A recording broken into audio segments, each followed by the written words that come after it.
So let's have a look at the start of the race, and there are two big issues going on. Speed differentials across the cars as they deploy energy from the battery at different points, and a crash for George Russell. So let's pick it up with the lights going out, and we'll look at the top six and see how they play out. So that's the first McLaren car of Oscar Piastri at the back of that six. And you can see, as we pause it here, they're fairly evenly away, although Russell's already under a little bit of pressure from Charles Leclerc on the second row. But he does well at the first turn, gets in towards an apex, and manages to punch out with enough traction as well. But then both Mercedes at this point haven't got a huge amount of energy deployment. Russell tumbles down, and out front now you've got Max Verstappen going around Kimi Antonelli for the race lead. Charles Leclerc putting a lot of pressure on George Russell. That's for third position. But he doesn't make it through because Russell does somehow have a bit of deployment coming through Eau Rouge and manages to shut the gap. So they're all picking up a slipstream down the Kemmel Straight. Usually so powerful, but for Russell now, he is tumbling down as Charles Leclerc gets warp speed and joins the top three. So you've now got two pods of three. You've got the race for the lead, where Antonelli's now taken back the place on Verstappen, who had deployed a little bit more going into Eau Rouge at the cost of the run up the Kemmel Straight. Leclerc absolutely flying down this straight. So is Hamilton. So is Oscar Piastri. And he's getting ahead of George as we now get towards the moment of incident. So you've got two pods of three. Antonelli leads, Leclerc's in second, and Verstappen's run down to Eau Rouge hasn't paid off. But behind that, you've now got Lewis Hamilton quite a long way ahead of George Russell here, coming in towards Les Combes. And you've got Oscar Piastri also trying to make the move. Mercedes power unit in the McLaren and the Mercedes, of course. But let's take this one slowly now with Russell. It was a 5-second penalty that Hamilton was given for this. And I think that's harsh. I think this is a racing incident.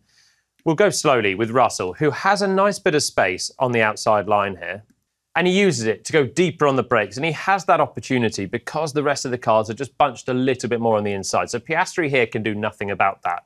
But Hamilton's going to release the brakes just slowly and try and carry the speed in to match George. But he cannot do any more than that because Max Verstappen is just ahead. So he's just limited by a car ahead and a bit of dirty air. But what he has to do is be in control, and he gets towards an apex as Russell now looks like he's going to sweep around the outside line. And as we play this through once again slowly, you can see the trajectory of all the cars. And Hamilton has made it towards an apex. He's on a very similar line to Leclerc ahead, to Antonelli ahead. In fact, Max in third place here is the man that's just hugging that apex a little bit more to try and come back to the top two through the second and third parts. But there's nothing strange about Lewis Hamilton's line at this stage. He is being pinched a little bit by George, who's entitled to do that. He's left a car's width on the apex, but with that comes a little bit of risk as well for Russell. And as we play that out, Hamilton is going to just drift into the side of George. There's the momentary contact, and then in catching it, there's a bigger contact. And you can see, actually, as we wind it back, the rest of the cars behind also struggling to stick to that apex as well. So you've got Piastri in a little bit deep for the McLaren, actually on a wider line than Hamilton. The Racing Bulls, you've got Lawson going round the outside of Lindblad, giving a little bit more room, which George maybe could have done, and in hindsight should have gone a little wider to give a bit more margin to Lewis. Colapinto's going to go off the road as well behind. So you've got a tight pack and a bit of contact that has big consequences for the Mercedes out front. We see it from this angle once again, and you can see Russell swamped on the straight. We'll come to that in a little bit, but let's stick with the incident for the moment. Comes from behind, goes for that outside line. It's absolutely a fair attempt here from George. Round the outside, he's given space to Lewis on the apex, but it's just super, super tight. Lewis then has a momentary wash wide, has a bit of contact, and that spins George Russell out, and through goes Oscar Piastri as well, past the two of them. But for me, this is the sort of thing you get in a first lap racing incident. Is why there's a little bit of wriggle room with that first lap in terms of the stewards. We often don't see these penalised because you have dirty air in play, you've got cold tyres in play, you've got such small margins, and generally you wouldn't see a penalty for this. So let's see it on board with George Russell. Looks to be trying to attack the front guys until he has absolutely no energy to use. So Leclerc comes past like he's an F2 driver, and Hamilton comes past as well. So George now late on the brakes. It's a decent attempt. It's absolutely fair from Russell, round the outside, and he has to do this sort of thing when he hasn't got the straight line speed. So he does that, keeps the lock applied, and with that is the little bit of risk. And Hamilton ends up into the to the side of him, and that's Russell out and very, very frustrated. But if we see it once again from Lewis's point of view, you can see the other side of the coin here of how marginal this is on a first lap with the usual mitigations in play. So Lewis now is well ahead of George Russell, hits the brakes, momentary release, which causes him to close up towards Max Verstappen. But he's now getting the car back under control, has a little bit of a rear lock coming in, but it doesn't stop him from being under control at the apex. He gets his car right up to the white line on the inside, and he's much closer actually to the apex than the front two as well. And as he comes through, there is just a small wash of understeer there, but it's very, very marginal. And this contact here, left front into the side pod of Russell, is going to flick his Ferrari into that oversteer, and then that makes the contact look way worse. But it's the first bit of contact then that just washes the Ferrari loose, and now he's going to take out George Russell. And that's Russell out from the championship positions then. And Piastri has another good view of it, tries to come up behind the Ferraris. And I thought this was an interesting example here because you've got another driver trying to go a little bit late on the brakes. But look how wide Oscar goes. Still struggling with that snap on the way into Les Combes. But he's a lot wider than Hamilton there. Of course, he doesn't have a car on the outside, so he's entitled to be a little bit wider as well. But all in all, I thought that was a very harsh penalty for Lewis Hamilton. Marginal bit of racing differences. And I think stewards probably should have been a little bit more lenient on Hamilton there. On the first lap, you've got dirty air in play, and you're looking for a tiny bit of understeer, a little bit of lost downforce, and that's all it was. And there was a little bit more space that George could have gone should he have wanted to avoid a little bit of risk as well. So on a rare occasion, you've got both Ferrari and Mercedes drivers, Hamilton and Russell, agreeing with me, and both team principals also agreeing that this one was a little bit harsh from the stewards, and Hamilton, I don't think, deserved the 5-second penalty for such a small incident on the first lap, of course, with dramatic consequences. But let's get to the second part of the start shenanigans. And this is actually the bigger part that George Russell was frustrated about. So we've got a question on this. Why is George Russell so disappointed with the performance of his car? Well, we've just seen a very clear illustration that he doesn't have straight line speed. And on circuits like Silverstone and Spa, probably Austria as well, you can't fight if you don't have straight line speed. So George won the race in Austria, but it was with a rear guard drive, and he just held on ahead of Max and Kimi. Silverstone, he was very disappointed. Toto Wolff batted it away on the cool-down lap at the end, saying the car's fine. As Spa evolved, it looks like it's not fine for George Russell.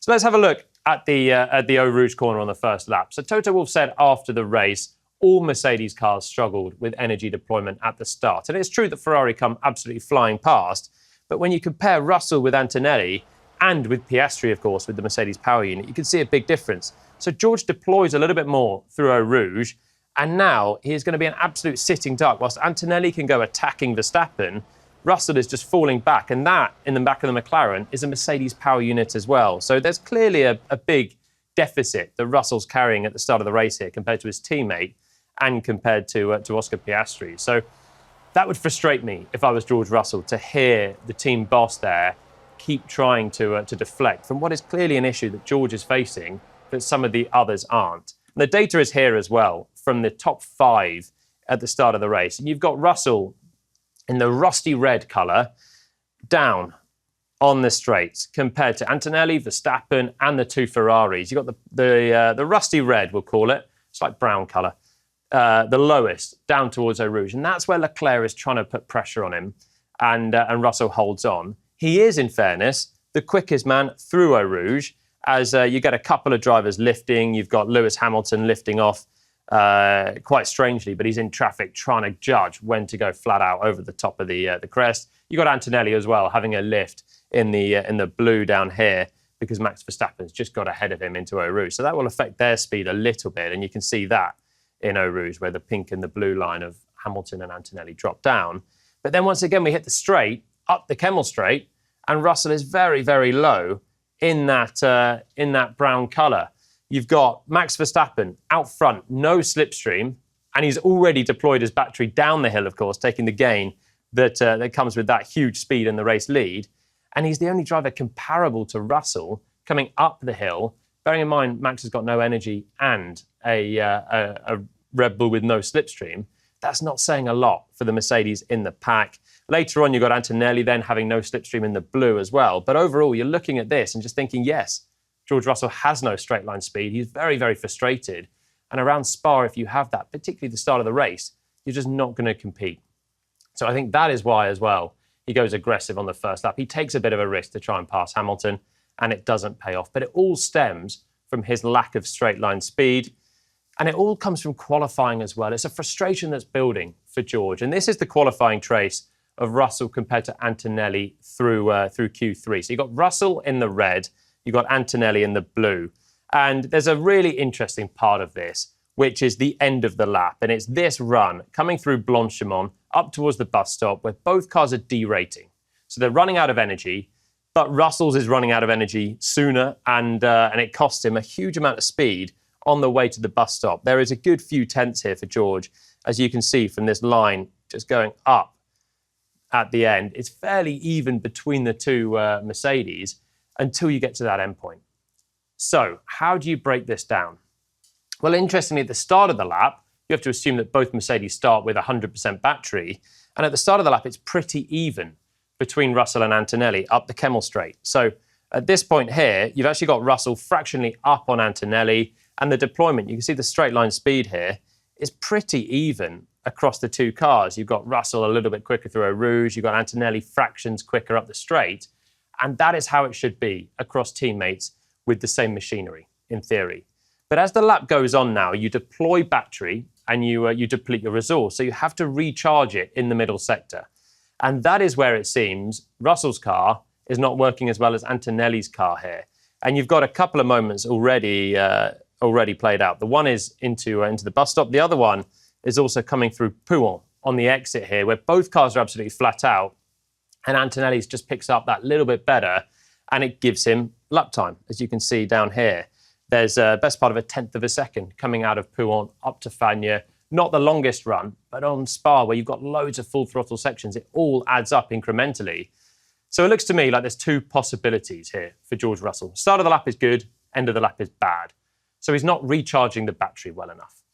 And that's what the middle sector is basically for in Spa. You have to get the battery topped up because it's such a long run up to the bus stop. So why is he doing that? Well, number one, is it his driving style? Is there something in there that George is not able to use, maybe the MGUK, maybe some engine braking, some harsh downshifts to get that deceleration through and get that battery topped up? Now, Mercedes were thinking that after Silverstone particularly, saying it's in George's driving that he's not able to top the battery, and there's nuance of what Kimi's doing that's making the difference. But as the weekend's playing out, it does seem more and more like there's just something not working quite as well with George Russell's battery. Now, is it an inefficient MGUK that's not able to harvest when he's wanting it? Is it a bit of a battery seep somewhere where he's not able to retain the energy that's going into the battery? Somewhere in there, this is a very clear indication that when they get to this point and the start of the third sector, Kimi has a lot more energy to use than George. So somewhere in there is the deficit that Russell's carrying, and it's very, very frustrating for him. The final bit that's very interesting with this is the McLaren data. Now, remember, they are using Mercedes power units as well. So Mercedes bolted in a new power unit for Austria, reliability improvement, but a little bit of an upgrade as well. And McLaren only got that for Spa.